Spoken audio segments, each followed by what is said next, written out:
Hello தோழர்களே! எல்லாருக்கும் வணக்கம். எல்லாரும் நல்லா இருக்கீங்கன்னு சொல்லிட்டு நான் நம்புறேன். இப்போ பார்த்தீங்கன்னா, ரீசென்ட்டா பைசா பஜார் ஆப் ஓப்பன் பண்ணி நான் செக் பண்ணுறப்ப பார்த்தீங்கன்னா, அதில எனக்கு இந்த ஹீரோ ஃபின்கார்ப் மூலமா personal loan, instant personal loan 5 லேக்ஸ்க்கு சாங்ஷன் ஆயிருந்தது. அத தான் நீங்க இப்ப இந்த ஸ்க்ரீன்ஷாட்ல பார்த்துக்கிட்டு இருக்கீங்க. இந்த மாரி உங்களோட பைசா பஜார் நீங்க ஓப்பன் பண்ணி பாருங்க. உங்களுக்கு சிபில் ஸ்கோர்லாம் நல்லா இருந்துச்சுன்னா, உங்களோட டிரான்சாக்ஷன்லாம் நல்லா இருந்துச்சுன்னா, கண்டிப்பா உங்களுக்கும் ஆஃபர்ஸ் ஏதாவது இருக்கும். கண்டிப்பா நீங்க அதை யூட்டிலைஸ் பண்ணிக்கலாம். ஸோ காசு வேணுன்றப்ப இந்த மாதிரி ஆப்ஸ் எல்லாம் நீங்கள் யூஸ் பண்ணி நீங்கள் இன்ஸ்டன்ட் லோன்ஸ்லாம் கூட எடுத்துக்க முடியும். ஸோ அதோட ப்ராசஸ் எப்படின்னு சொல்லிட்டு தான் நான் இந்த வீடியோவில் காமிக்க போகிறேன். முழுக்க வீடியோவை மறக்காமல் பாருங்கள். ஸோ லைக் பண்ணிவிடுங்க. சப்ஸ்கிரைப் செஞ்சுக்காதவங்க சப்ஸ்கிரைப் செஞ்சுக்கோங்க. ஸோ உங்கள் ஃப்ரெண்ட்ஸ் அண்ட் ஃபேமிலி மெம்பர்ஸ்க்கு உதவியாக இருக்கும்னு நினச்சிங்கன்னா ஷேர் பண்ணிக்கோங்க. ஸோ வாங்க நம்ம இன்னைக்கு வீடியோக்குள்ளே போகலாம்.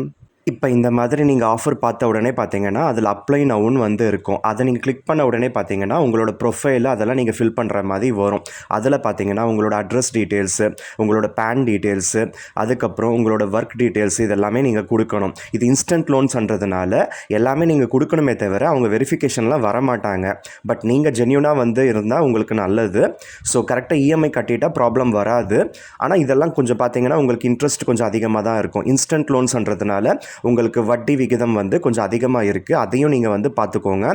ஸோ ஒருவேளை நீங்கள் நல்ல கம்பெனியில் நல்ல ப்ரொஃபைலில் இருக்கீங்கன்னா உங்களோட பே ஸ்லிப்லாம் காமிச்சா கண்டிப்பாக நீங்கள் இன்ஸ்டன்ட் பர்சனல் லோன்ஸ் போகிறது வேஸ்ட்டுன்னு சொல்லுவேன். அந்த மாதிரி ஆளுங்களுக்கு கம்மி இன்ட்ரெஸ்ட் ரேட்டில் நல்ல இஎம்ஐக்கு நிறைய பேங்க்ஸ் நல்லாவே ப்ரொவைட் பண்ணுறாங்க. அதை யூட்டிலைஸ் பண்ணிக்கோங்க.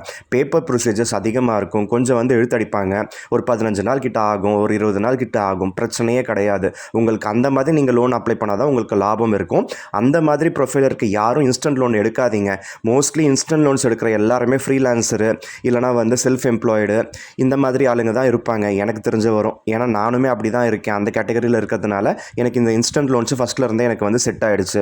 ஸோ நான் பார்த்தீங்கன்னா என்னுடைய ப்ரொஃபைலெல்லாம் கொடுத்ததுக்கப்புறம் எனக்கான ஆஃபர் காமிச்சாங்க. அந்த ஆஃபர் நான் அப்ளை பண்ணியிருந்தேன். இப்போ என்ன பண்ணணும்னா வெரிஃபிகேஷன் கொடுக்குற மாதிரி வரும். ஓகேவா? இதில் நீங்கள் பேங்க் டீட்டெயில்ஸ் நீங்கள் கொடுத்தாலே போதும்.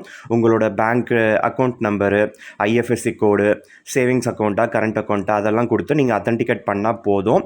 ஸோ அதுக்கப்புறம் பார்த்தீங்கன்னா உடனே உங்களுக்கு டிஸ்பர்ஸ் ஆகிடும். மேக்ஸிமம் ஒர்க்கிங் டேவாக இருந்தால் வித்தின் 1 or 2 ஹவர்ஸில் டிஸ்பர்ஸ் ஆகிடும். ஒருவேளை நீங்கள் அன்டைமில் பண்ணுறீங்க இல்லைனா நான் ஒர்க்கிங் டேஸில் பண்ணுறீங்கன்னா அடுத்த 1 or 2 டேஸ்க்குள்ளே உங்களுக்கு அக்கௌண்ட்டுக்கு கிரெடிட் ஆகிடும். ரொம்ப சிம்பிளாக இந்த மாதிரி இன்ஸ்டன்ட் லோன்ஸ் யார் முகத்தையுமே பார்க்காம நம்ம வீட்டில் உட்காந்த மாதிரியே நம்ம எடுத்துக்கலாம். இந்த மாதிரி நான் பல லட்சம் லோன்ஸ் நான் ஆல்ரெடி எடுத்திருக்கேன். அந்த மாதிரி எடுத்து தான் நான் என்னுடைய வீடை கட்டி முடிச்சு நான் அந்த வீட்டில் நான் இன்றைக்கி குடியிருந்துகிட்டு இருக்கேன்.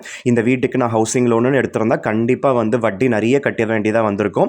ஸோ இந்த மாதிரி இன்ஸ்டன்ட் லோன்ஸ் எடுத்து அதை அந்த 4 இயர்ஸ் 3 இயர்ஸ்க்குள்ளே நம்ம கட்டி தீர்க்கறது நமக்கு பெரிதும் உபயோகமாக இருக்குது. வட்டி கணிசமாக குறையுது. இல்லைன்னா 30 லட்ச ரூபாய் வீட்டுக்கு 60 லட்ச ரூபாய் 65 லட்ச ரூபாய் வட்டியோடு சேர்த்து நம்ம பேங்க்கு கட்டுற மாதிரி வரும். இதெல்லாம் நான் ஃபீல் பண்ணுறது, நான் புரிஞ்சுக்கிட்ட வாழ்க்கை பாடம். அது எல்லாருக்கும் நான் சொல்லிக்கிட்டு இருக்கேன். நீங்களும் புரிஞ்சு நீங்கள் நடந்துக்கோங்க. இப்போ உங்களோட பேங்க் அக்கௌண்ட்டு நீங்கள் எது வேணாலும் நீங்கள் கொடுக்கலாம். அந்த பேங்க் அக்கௌண்ட் என்ன கொடுக்குறீங்களோ அதில் தான் இந்த லோன் டிஸ்பர்ஸ் ஆகும். அதே அக்கௌண்ட்டில் தான் பார்த்தீங்கன்னா உங்களுக்கு அந்த இசிஎஸ் மேண்டேட் பண்ணிவிடுவாங்க. அதை அத்தன்டிகேட் பண்ணுறதுக்கு எய்தர் நீங்கள் நெட் பேங்கிங் யூஸ் பண்ணலாம் இல்லைனா டெபிட் கார்டு யூஸ் பண்ணலாம். ஸோ அந்த மாதிரி நீங்கள் யூஸ் பண்ணி நீங்கள் அந்த அத்தன்டிகேஷன் நீங்கள் பண்ணி சக்ஸஸ் பண்ணணும். அதுக்கப்புறம் தான் அவங்க எல்லாம் வெரிஃபை பண்ணிவிட்டு அதுக்கப்புறம் உங்கள் அக்கௌண்ட்டில் அந்த காசு போடுவாங்க. அதே நேரத்தில் உங்களுக்கு இசிஎஸ் மேண்டேட்லாம் பண்ணதுக்கப்புறம் தான் அவங்க ஃபஸ்ட்டு டிஸ்பர்ஸலே பண்ணுவாங்க. ஃபஸ்ட்டே நீங்கள் காசு வரத்துக்கு முன்னாடியே பார்த்தீங்கன்னா அவங்களுக்கான அந்த இசிஎஸ் மேண்டேட்டுக்கான ப்ரொசீஜர்லாம் இந்த ஸ்க்ரீன்ஷாட்டில் நான் காமிச்சிக்கிட்டு இருக்கேன் பாருங்கள். ஸோ அதுக்கேற்ற மாதிரி தான் அவங்க எல்லாத்தையுமே ஃபஸ்ட்டே பக்காவாக முடிச்சுட்டு அதுக்கப்புறம் தான் டிஸ்போஸ் பண்ணுவாங்க. உஷாராக இருப்பாங்க. உங்களுக்கு பார்த்தீங்கன்னா அந்த அத்தன்டிகேட் பண்ணுறதுக்கப்புறம் உங்களுக்கு ₹1 உங்கள் அக்கௌண்ட்டுக்கு வரும். அது உங்களுக்கு சக்ஸஸாக வந்ததுக்கப்புறம் தான் அவங்க டிஸ்போஸ் பண்ணுவாங்க.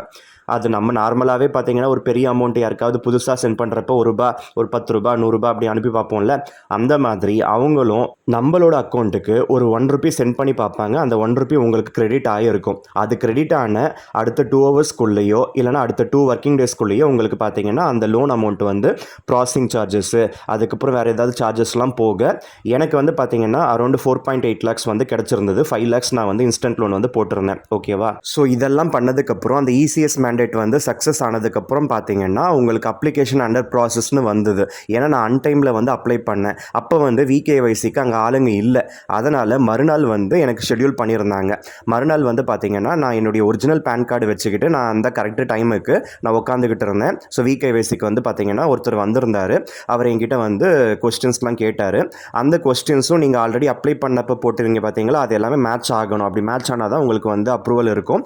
அப்படி நீங்கள் ஏதாவது தப்பு சொல்லி இல்லைனா மாற்றி சொல்லி மாட்டிக்கிட்டிங்கன்னா உங்களுக்கு லோன் வந்து கேன்சல் ஆகிடும். அதுவுமே நான் இங்கே வந்து சொல்லிக்க விரும்புகிறேன். ஓகேவா? அந்த நேரத்தில் உங்களை வந்து செல்ஃபி எடுத்துப்பாங்க. செல்ஃபி கிடையாது, அவங்க அதை தான் நம்ம ஃபோனில் வந்து நம்ம வீடியோ காலிங்கில் செல்ஃபி எடுத்துப்பாங்க, ஃபோட்டோ எடுத்துப்பாங்க. அதுக்கப்புறம் பேன் கார்டு வந்து காமிக்க சொல்லுவாங்க.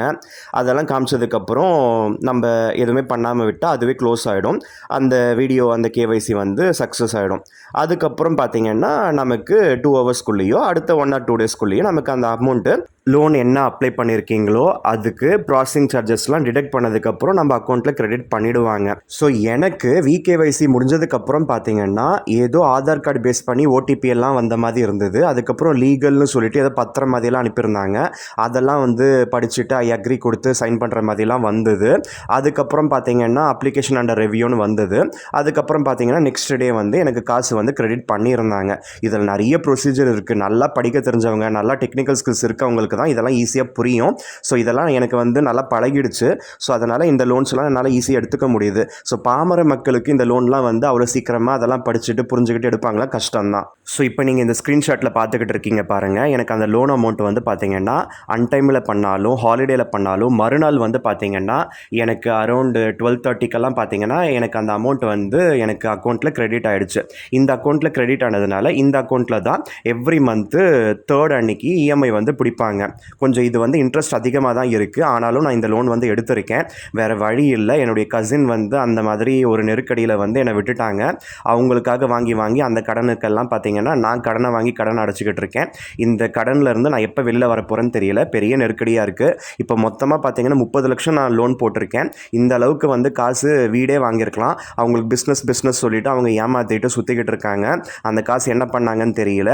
இப்போ வந்து எனக்கு அவுட்ஸ்டாண்டிங் 25 லட்சம் இருக்குது. ப்ளஸ் ஃபோர்க்ளோஷர் சார்ஜஸும் இருக்கும் ஆஸ் ஆஃப் டுடே. இதுக்கப்புறம் நம்ம வட்டியோடு சேர்த்து கட்டுறப்ப இதெல்லாம் அதிகமாக கட்டுற மாதிரி தான் வரும். நான் ரொம்ப பெரிய ரிஸ்க் எடுத்துகிட்டு நான் வாழ்க்கையில் கஷ்டப்பட்டுட்டு இருக்கேன். யாரும் லோன் எடுக்கிறதுக்கு முன்னாடி நல்லா 10 தடவை யோசிச்சுட்டு நீங்கள் எடுங்க. யாருக்கும் வந்து தேவையில்லாமல் உதவி பண்ணிடாதீங்க. அது கடன் வாங்கி கடன்லாம் கொடுக்காதீங்க தயவு செஞ்சு. ஸோ ஒரு 100 ரூபாவோ 1000 ரூபாவோ உங்களால் முடிஞ்சால் சும்மாவே ஃப்ரீயாக கொடுத்துடுங்க. மறுபடியும் திருப்பி வராதுன்னு சொல்லிட்டு நீங்கள் பரவாயில்ல ஏதோ தானம் கொடுத்தேன்னு சொல்லிட்டு நினச்சிக்கோங்க. கடன் வந்து கொடுத்துட்டு அவங்கக்கிட்டலாம் வந்து வரும்னு சொல்லிட்டு என்ன மாதிரி வந்து கஷ்டப்படாதீங்க. ரொம்ப நான் நெருக்கடியில் ரொம்ப மன உளைச்சலில் நான் இருந்துகிட்டு இருக்கேன். அதனால் என்னுடைய வாழ்க்கை படத்தை உங்கள் கூட ஷேர் பண்ணிக்கிட்டேன்.